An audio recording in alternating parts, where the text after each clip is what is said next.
Kalau korang drive kereta korang, jauh ke dekat ke, korang terasa macam steering korang tu goyang-goyang, rasa macam naik bot. Lepas tu pula ada bunyi tok tok tok dekat bawah kereta korang tu. Yang tu adalah korang punya steering suspension dah ada problem, nak kena check.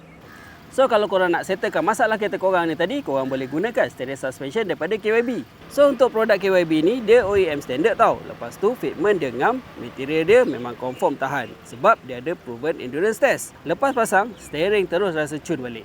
Okey, first kali ialah tyro end. Fungsi dia ni ialah untuk tarik tolak tayar kereta korang ikut steering. So kalau benda ni rosak, dia punya steering tu akan terasa macam free play. So bila korang pusing steering kereta korang, tayar ni buat bodoh je. Yang kedua, kita ada ball joint.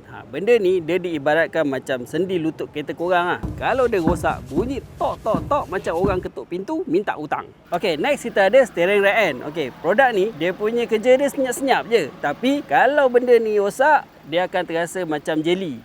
So bila korang pusing steering korang, rasa macam was-was dan tak stabil. Okay, last kali kita ada stabilizer link. Okay, so produk ni dia berfungsi untuk menstabilkan kereta korang. So kalau salah satu daripada dua ni rosak, kereta korang akan goyang-goyang, goyang kepala, goyang-goyang.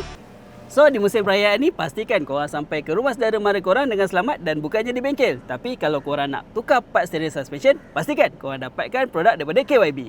Let's go!